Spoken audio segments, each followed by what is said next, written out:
in this case, Garriock and Football Federation Australia, a female football player that played for the Matildas took on the Football Federation Australia, alleging that she had been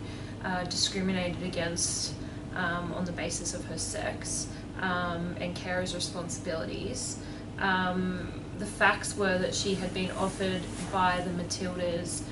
to play in a tour in the United States.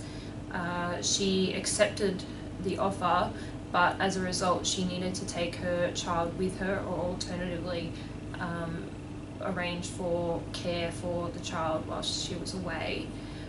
She asked Football Federation Australia to pay for the costs of bringing the child with her, and Football Federation Australia said that it wasn't a requirement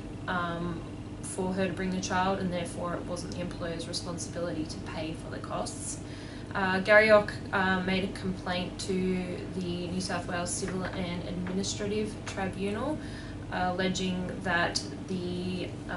requirement on her to pay for the costs involved in taking her child with her and the care that was needed was a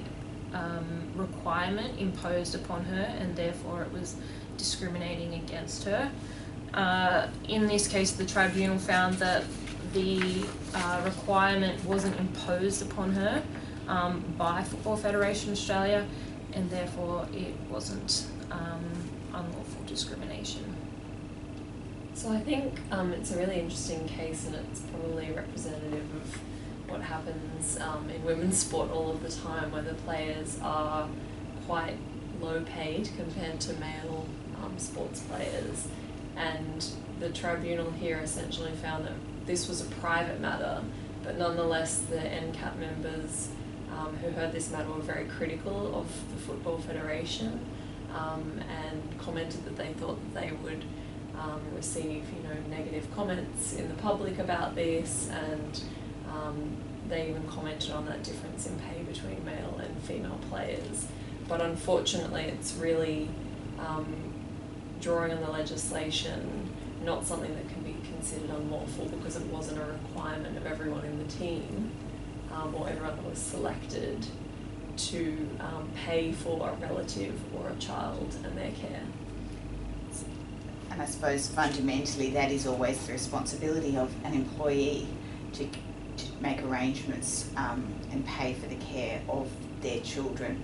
This case, it just highlights the fact that the Matildas players are paid so little that they can't,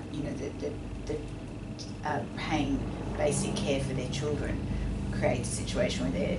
in the negative, and that is the fundamental problem. It's a pay issue, not so much a care for children issue.